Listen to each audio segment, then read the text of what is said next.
Ball Mailbag. I'll open it up, you'll ask the questions, and we'll go from there. Michael Bolton. Thanks, Josh. It's Michael Bolton here, and it's time for another episode of the Locked On Fantasy Basketball Podcast. Let's get to it, indeed. You are Locked On Fantasy, your daily NBA fantasy podcast. Part of the Locked On Podcast Network, your team every day. Hello and welcome to the Locked On Fantasy Basketball Podcast, brought to you by Basketball Monster. My name is Josh Lloyd, and who the hell else did you think it would be? Get in here, you flaming galahs. I'm also the lead fantasy analyst at basketballmonster.com, and today's episode is brought to you by FanDuel. New customers can bet just $5, and if your bet wins, you'll get $300 in bonus bets to use across the app. Head to FanDuel.com to get started. Thank you also for making Locked On Fantasy Basketball your first listen every day. We are free, and we are actually available on all platforms. It's good to have you guys here for a mailbag show. I'm sure you will bring all of the heat in the questions. All right, let's have a look at what we've got. Let's just start with, not that one, that one. My Kevipa. He says, what do you do? Does Clowney starting is the gig for real? Okay, who knows? That's number one. With a lot of these things, we don't know. Is it for real? He started the game, replacing Michael Porter Jr. The discussion after the game was, and the next morning at shoot around, we heard the coaches say, hey, we like this big lineup, we might try it. The next day, Porter returned and Clowney started. So for the time being, yeah, it's real. This is what they're going with for now.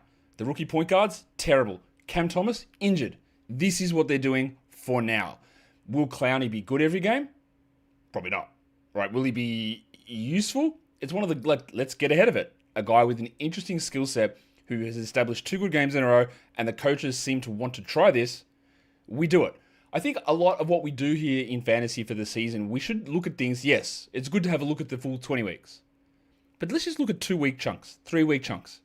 Is there a chance that this is something for 2 weeks? Maybe. Is there a chance it lasts? Don't know. We're not really caring about that at the moment. We have certain roster spots. We take Jamal Murray in round 3. That's for 20 weeks. I don't know why I use their headmaster as an example. Maybe, I don't know. You never know. I don't know why I use that. But we use that. That's a 20-week investment. We take a flyer on Josh Minot, and we go, are they going to start him? It sure feels like it. They're starting him at the moment. He's providing strength and defense in that front court, but anything can change with these sort of players. So is it for real? Sure, but also no, because we don't know. Big Nath says, what do you do with Don Klingon? Points league, 12-team head-to-head. Well, you would know better than me for this one particular reason, and this goes for a lot of points leagues. I don't know what your scoring is. Have a look. What is Don Klingon averaging in your league? Is it within 2 to 3 points of a chunk of players on the waiver wire? If so, buy. Get out of here. He is not as good in points leagues as he is in category leagues. And if the difference between a player who you're asking whether he's a drop or not is so close to guys on the waiver wire, you don't hold him. If he's 10 points better, if he's getting 30 now while struggling, and they're getting 20, then you probably do want to hold it. Although what is happening on court with Klingon at the moment in terms of, hey, do you think he's going to start playing more and be a better player? Not really. I'm the wrong person to ask. I'm not a Klingon believer. I don't believe he's a long-term high upside player. I don't believe he's a big minute starter in the future. And I think we're seeing Thiago Splitter look at this and go, don't know about that, mate. And that would give me some concerns. All right. WizCare. He says he's excited to catch this one. I'm excited you could catch this one. WizCare. Could you share some thoughts on the Bilal situation? Are we better off streaming this spot? I'm one of his 10 total believers. Again, WizCare. If you don't give context, I can't answer. But I will answer, just for the general populace. If you're in a standard 150-player league and Bilal is your worst player, I, again, am not as big a believer in Bilal. I don't think he's got high scalable usage. I think he's got very iffy and inconsistent percentages, and I'm not sure that he's their best wing option. But if you're in a 14-team league or he's your third worst player, you hold through it. I don't think that it'll hurt you if you held him, but also remember, he was bad for 90% of last season, and there is chances that he improves. I'm just not as big a believer in him as other people are. So a lot of the time, someone like that, again, if it's your worst player, your league tends on the shallower side, then streaming is nearly always going to be the better option. Jalen Suggs rest of season, yes and no, because that question's not a real question. What rank of player can I get for Klingon? Wemby 13. You know what the answer to that question is? Like, mate, I don't know. How would I know? And the reason that I don't know is I don't know your league. I don't know who's in it. But also, as a general rule about Don Klingon, you're looking at him and go, man, this is terrible. How bad is he? He sucks. Man, they're really phasing him out. Surely somebody else wants him. Think about it if that came to you. If you are, like, insistent on trading Donovan Klingon, like, wait for some good ones. Or just drop him. There's no point in trading away at a time when you're going, I think this guy might be terrible. Because everyone else is seeing the same thing. What do you do with Paul? Nothing. Hold on to him. Let's figure this out over the next week or two. Where do I see Scotty Barnes ranked for 9-cat leagues? Honestly, not that different to where he was drafted. Probably in the top 25 to 35. It also doesn't really matter that much, I don't think. A specific number doesn't matter. A range is probably more important, and overall, I think that what we're seeing from Barnes is he's not going to stick at this level. He's not going to shoot 48% from three. There's going to be ups and downs, but he's going to be just solid in that area. I don't really have too much more to say about that. When will Keegan and Edie return? I don't know, but soonish. Edie could be within a week, and we're getting really close to the return of Keegan Murray. I'd say it's probably a week to 10 days as well, but we don't have any specific updated timelines on them. Ryan Reynolds or Kevin Porter Jr.? Well, one's playing, and one's Kevin Porter Jr. If you're asking for long-term, we don't know, but you're also 4 weeks away from Kevin Porter Jr. returning at least, plus a ramp-up period, plus a limited maybe on back-to-backs. So, it's realistically, it's just Rollins. I had this question twice today, and I don't really get it. Is Nikola Jovic an ad if Bam Adebayo has to miss time and Ware is already on rosters for a 12 team? No. I don't, unless I'm just missing something. His minutes are going down. He played 19 minutes yesterday in a game that Bam missed the second half. More than the second half. They don't care about Jovic at the moment. He doesn't play center. They were playing Kashad Johnson at center. I suppose he could play center, but Kashad Johnson played center. There is Vlad Golden who might get some minutes. Maybe they do it, but at this point, I need to see little chungus, Nikola Jovic, give me value, give me 27 minutes a night for over a week before I even care. Because how many times have we been edged on this? It's a lot, man, and no. Another, what? So many Jovic questions. Maybe I am missing something. In deeper leagues, sure. But remember how many minutes that Superman Kel'el Ware was playing at power forward? Yeah, the answer is 0. 0. So you are expecting here in this one, and again, this might happen. You're expecting that Jovic is going to fill the backup center role. Do you think he'll do it? And I know some of you might say he's actually center eligible on some fantasy sites. He is. He's not a center. He hasn't played any center at all this season. And they might have to. But he's also very much out of favor at the moment. And that is, yeah. I like this one from you, Sports Gundy. Is Jeremiah Robinson Earl, as I can't speak, and add in a 200-man league? At the moment, Jeremiah Robinson Earl is worth considering. The Pacers are obviously banged up, but he's one of those 4 centers that they're using. Jackson, Huff, Robinson Earl, Bradley. And he was really good in the last game, but he's also been on the roster for a week and hasn't done like anything at all up until the last game. So again, there's an element of you're chasing that big game from the last time out, and he's not going to stick long term. Maybe he can stay there at least in the next 4 or 5 days, but his contract might also expire. I'm just going to check to see if there's any news on whether he signed a 10-day on the 1st of November. So we've got like 8 days to go. 8. I can't even count. 4 days to go. 4 days to go. So short term, yeah, but there's nothing long term with this for Jeremiah Robinson Earl. We are, of course, going to come back, so keep getting your questions in. Today's episode is brought to you by DoorDash. The NBA season is heating up, and DoorDash has found the perfect way to keep fans in their bag all season long. Whether you're watching the highlights or it's players on your fantasy team, your favorite players, DoorDash makes every game night even better. It is the official on-demand delivery platform of the NBA. And they're celebrating with something that they're calling the bag drop. Every time that an NBA player scores 50 points in a game, DoorDash drops 50% off your order with Dash Pass the next day. And you're automatically entered for a chance to win the ultimate fan bag. DoorDash has you covered for late night highlights, last minute watch parties, and double OT fuel up. So next time someone goes off for 50, use the promo code NBA50 the next day to get 50% off on DoorDash with Dash Pass. Plus, your shot at the bag drop. Dash Pass members only, 50% off up to $10 the day after a 50-point game with promo code. Terms apply, no purchase necessary, ends April the 13th. Open to US residents 21 years or older.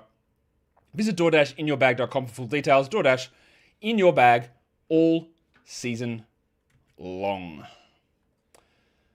All right. We are ready. We're ready to get more of your questions in here, of course. And we'll do that. We'll do that. Let's have a look. What have we got? Start off with an absolute banger of a question here from JV. Something, don't care. Should I eat a sandwich or a sushi for dinner tonight? Sushi's a lunchtime food, I think, my guy. Unless you're going to a full, omakase, I think you go with a sandwich for dinner as well. That's a lunchtime food as well. I don't know. Something's wrong. Do I think a man will finish top 30-50? Yes. Yes, I do. Is Keyshawn's role relatively safe? I do believe so, yes. The worry we had, I guess, was Bilal returning, and it hasn't really impacted Keyshawn's playing time. You could say it's impacted his usage a little bit, and yeah, but Bilal's not a high usage player. So I think his role is relatively safe. I think it's relatively safe. But, at points, things can change. All right, here's a question that I guess you're not asking me, but I'll answer anyway. Tizarus. Are there people leaving must-roster guys on the waiver wire because they don't fit their punt bill? If they are, they're wrong. They're dumb, and they shouldn't do that. It's a silly move. Again, there is a nomenclature problem, I think, at times in fantasy basketball, is that we, and I'm guilty of this all the time, we look at players in category leagues and we look at values of players and we see the Z score, and not even accounting the problems with that. We see the Z score and we see someone with a -1 in rebounds for Z score. We go, he's actually a negative in these categories. No, he's not. He's not a negative, and I need to break off of this. They're not a negative. If someone gets 3 rebounds, you know what they didn't do? Take rebounds away from your team. They added 3 rebounds to your team. So if you're a team that's punting blocks and the guy that's on waiver wire is a blocks guy, oh yeah, he's a negative though in these other areas. He's not. He's still getting 1 assist or 2 assists. The only time you get negatives, field goal percentage or free throw percentage. They can actually subtract. Everything else just adds at different levels. They're below average maybe. Below average. But how many times also are you finding an average contributor in the categories on the waiver wire? Not very often. So I think the idea of this doesn't fit what I do, just grab them. Because you might need it. It might help you in other areas. It might be something where you can make a pivot. Or the guy that's really helping drive your punt build gets out, is hurt, and the new guy you picked up helps you transition to something different. We can't be so structured. We can't be so rigid in our thoughts of our team. You've got to constantly evolve it, I believe. So there you go. Okay. Do I think that McConnell takes the starting point guard job with Nembhard back? I would say there is 0 chance of that. 0 would be my guess. Well, maybe, let's say 0.1. That would be my guess. What are my projections for Edie when he returns? All my projections are at basketballmonster.com, but I think he's going to be very good, and I think he's going to be a top 70 player rest of season is my guess. Where's my favorite breakfast meal? Nothing. I don't eat breakfast. I have coffee. I don't eat breakfast. And breakfast food sucks. Go out for breakfast. Everything's got eggs. Oh, here's fish and chips with eggs. Do you want a burger? Eggs. How about a burrito for breakfast? Oh, that sounds good. Eggs. Pancake? Eggs. Eggs. The worst food in the world. Is Grayson Allen a drop now? No. Absolutely not. And here is why. Dylan Brooks, not available yet. So, number 1, part of the reason that Bam, by the way, is ruled out for Friday. No other information on that, but Bam is ruled out for Friday in case you haven't seen this. He's listed as day today. So that is good news, but also, I'm not fully trusting it, to be honest. Dylan Brooks is out. Grayson Allen is questionable for today. And Jalen Green is back. The reason that Allen was an ad was not because Brooks and Green were out. The reason that Allen was an ad was because Green was out. So Green back, Brooks out. We hold on to Allen. Plus, There's one game today. And then they play again on a low volume Saturday. So you would be silly to drop him now. Now, if you revisit this question next week and Green and Brooks are there and Allen is playing 25 minutes, then yeah, sure. But don't do it. Don't do it now. No, absolutely, it would be a terrible move to do it now. It would benefit you in no way whatsoever. No way whatsoever. Kel'el, Ware, or Nurkic for short-term hold? Well, Nurkic isn't a short-term hold. Walker Kessler is not coming back. Bam literally might come back next week. So, it's Nurkic. But neither of them are short-term holds. Oh, sorry, that's not true. Nurkic is not short-term at all. Do I think Bradley Beal's a sneaky stream tonight? There's nobody playing. So, yeah.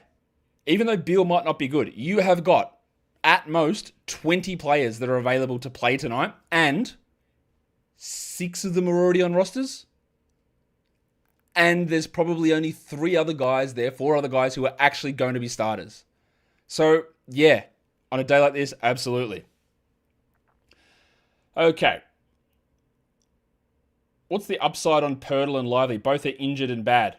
One of them's playing. His name's Jakob Pirtle, so he's not currently injured. Lively is injured and not playing. What is the upside on Pirtle? Guys, the reason that Pirtle was bad, I am very convinced of this, was that his back was injured. He sat out games, and he looked very different in the game that he returned. And Pirtle has a history of being very good.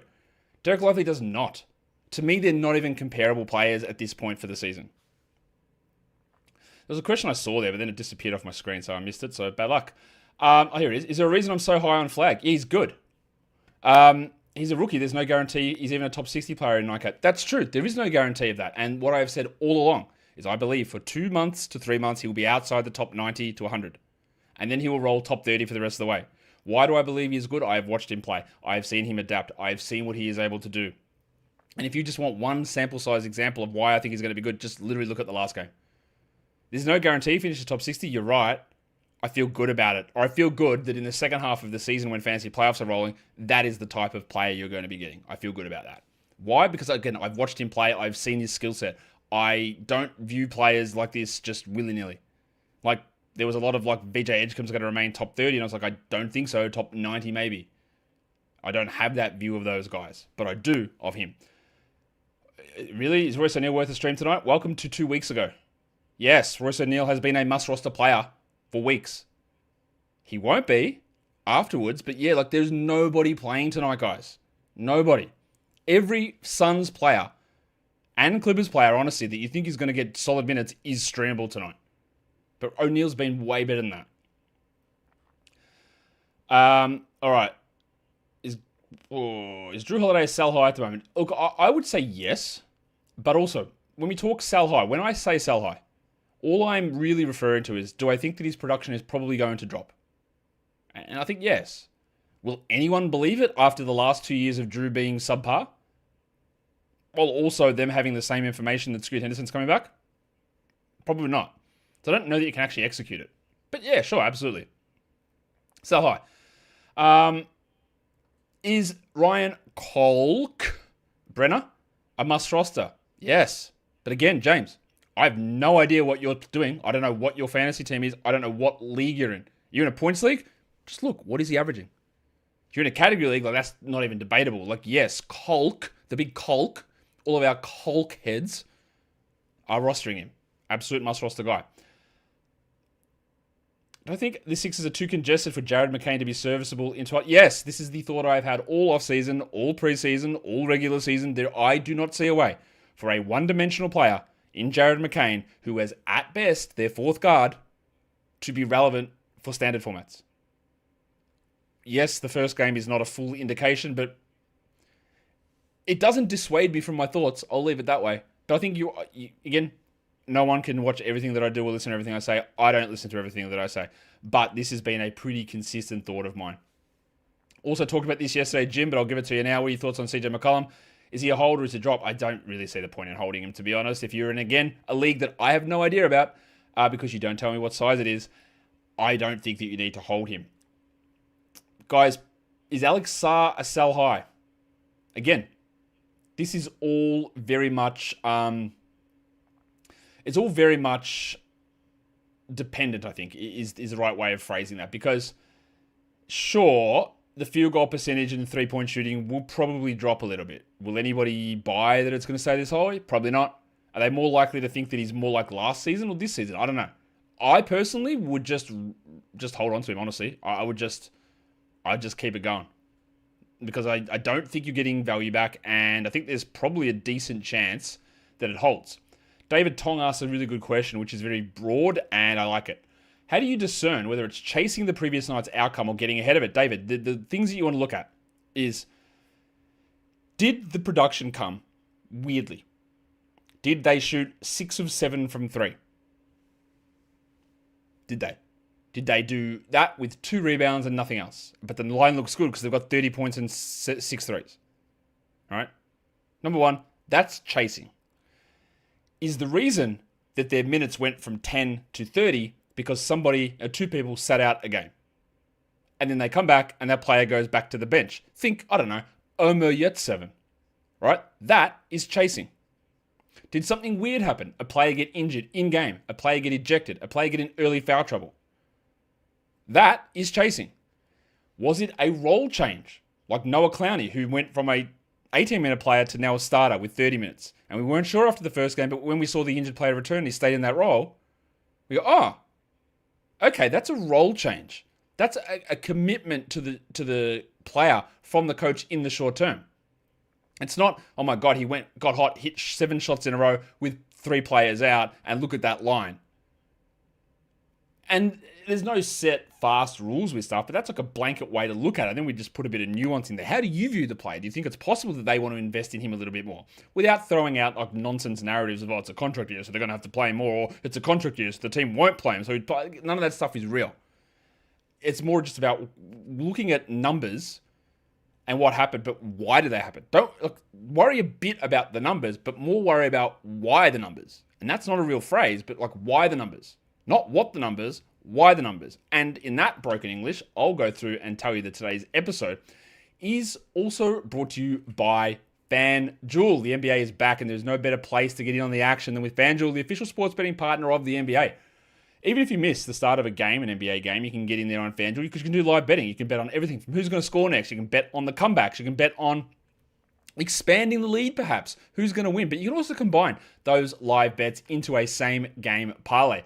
And it makes you put your basketball knowledge to the test. Right now, FanDuel is giving new customers $300 in bonus bets when your first $5 bet wins.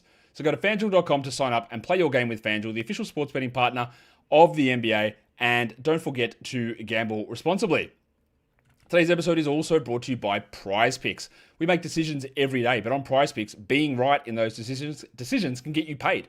So don't miss any of the excitement of this sports season. It might be the NFL, the NBA, NHL, whatever it is. There's no better time to jump in on the action. Prize Picks is the simplest way to play. You just pick more or less on at least 2 player stats, and if you get them right, you win. It takes less than 60 seconds, and you can make your lineup. You can play anywhere that Prize Picks operates, including California, Texas, and on Georgia. Download on Georgia, in Georgia. That's better. Download the Prize Picks app today and use the code LOCKEDONNBA to get $50 in lineups after you play your first $5 lineup. That is code LOCKEDONNBA for $50 in lineups after your first $5 lineup. Prize Picks. It's good to be right. Right. We're here live and we're doing a mailbag, so get your questions in. Hit the subscribe if you're here as well. Live on YouTube, thumb it up, bang, all that stuff. Okay. Levered. When you say must roster player, can you add for which leagues? Must roster player for 8 leagues, 8 people leagues. So when I'm saying must roster player, it is a general thing that I am saying. That I mean that I think this guy has a real shot at being a top 100 guy, which is for any league of 150 players, any league of 130 players.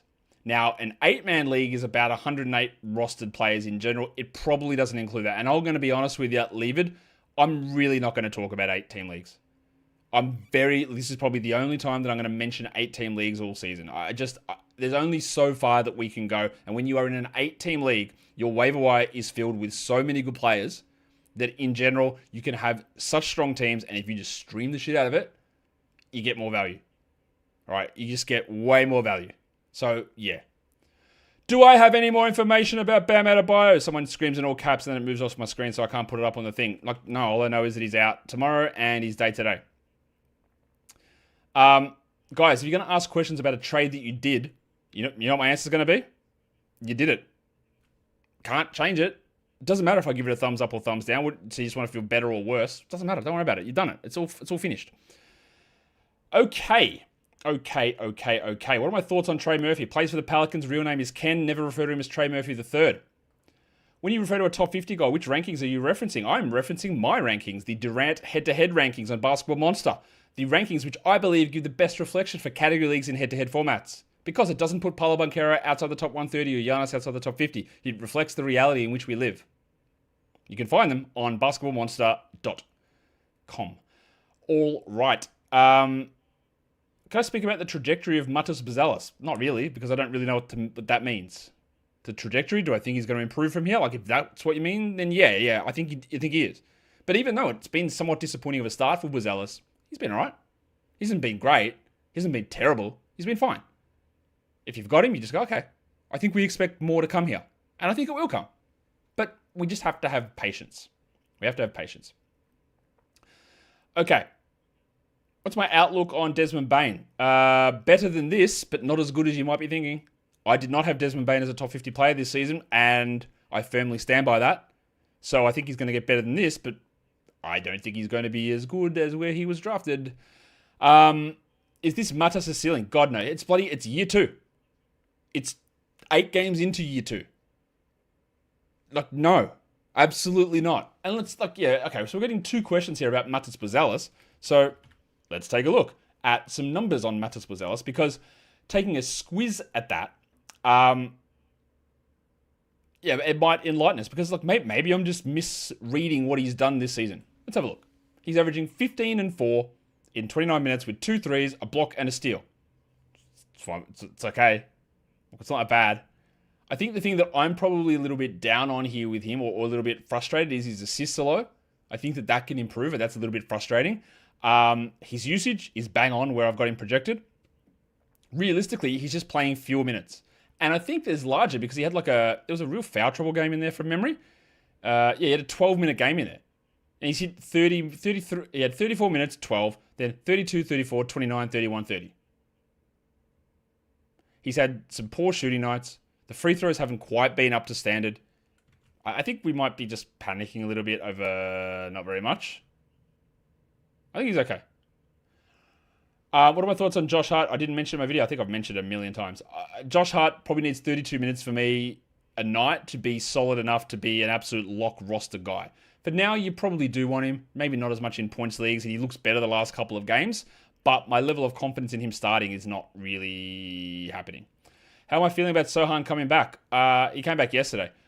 Last player on your 14-cat league, decent random stat generator. Look, he was really good yesterday. In a 14-man league, so we're talking 175, 180 players deep. You probably want to have him on that one. So I think that's okay. But the likelihood of him being a starter, I don't think is very high.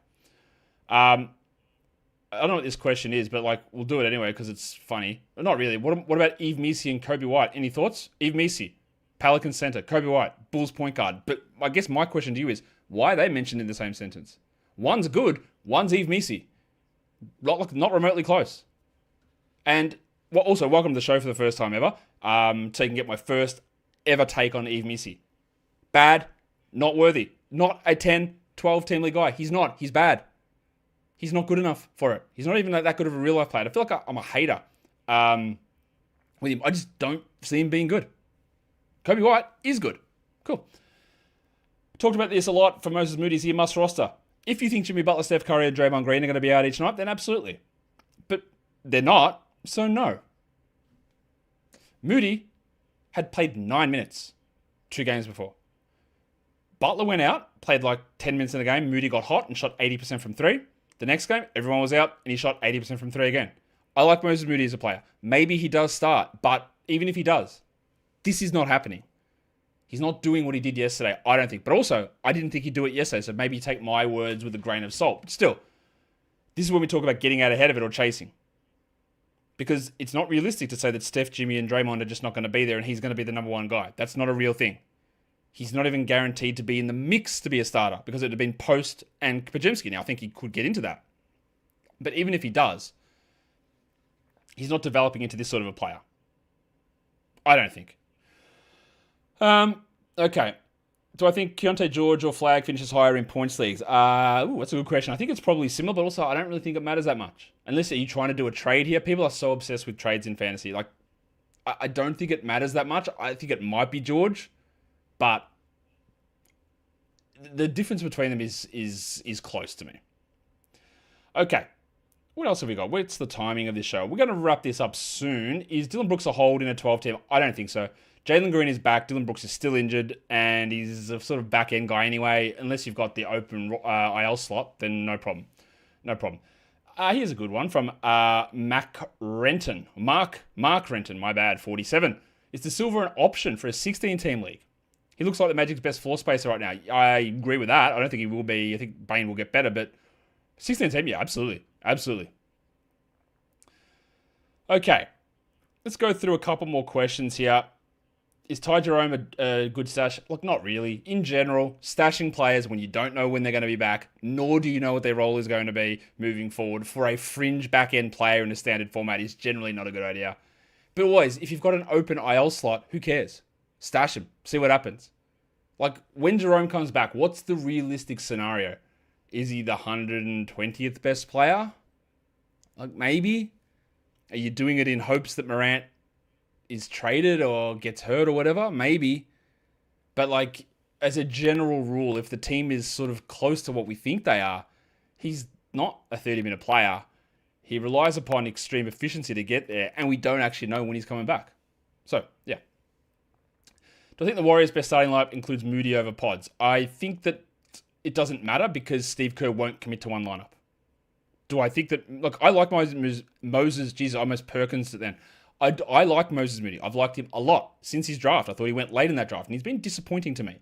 But he always shows little flashes. Do I think that he could be a fine starter? Yeah. But also, those numbers... maybe he is going to be much better, but all I ask people to do is just look at the game log of Moses Moody. Look at the last two, right? Unbuckle the belt if you need to. Just have a look at it, right? Have a look at the last two games. Then just cast your eye back one more game. Just one more game. And have a look. Now, I say that. I am trusting my memory at my age. Maybe I'm wrong too, but I'm just going to go and have a look at that game log myself before I, maybe buckle your pants up for a sec. As we go and have a look at this. It's a lot of Moses Moody chatter here. Let's take a look. Let's have a look at the game log. Oh, no, it was 2 games. It was 39 minutes, 34 minutes, 3 points in 16 minutes, 0 points in under 10 minutes, 9 points in 22, a 20-point game with 5 threes on 60% and 7 points. So yeah, the game log gives you a pretty decent story, yeah? And you can see the big games, the Butler, Curryless games, and the games that he shot 60% from the field, including over 54% from 3 in both of those games. That is why I feel in terms of the process of it, when you look at it, you go, okay, like those things are just not realistic. Will LeBron be an all-star this year? I don't care. And I'd say probably not, except the league might put him in just as a veteran, like the way they did with Kobe and Dirk, although that was their final seasons. But like he's not playing. So I don't think so. Do I agree that players on bad teams should be drafted in general due to shutdown risks like Saar, Market, and Sabonis? No, because every individual situation needs to be looked at individually. Are the Kings bad? Yeah. Will they shut down Sabonis? Don't know. Hasn't really happened before. It did happen 2 years ago for about a week or two. Saar is a young second-year player. They don't normally sit games. Markkanen, maybe. And I avoided him at certain spots in drafts because of that reason. But there is no blanket rule for this. There's no blanket rule. It's a consideration, but there's not a blanket rule. We will do one more question. So I'm just going to try and find one that might be good, but it might not be. But we'll try. All right, let's keep it going. Let's see. What have we got? That wasn't the one I wanted. But it's about Paul George. I'll just answer it anyway. Does he make more sense for a strong roster or the projected availability of Ryan Rollins? I think I'd rather Rollins at the moment. Yeah, I think I'd rather Rollins. Okay.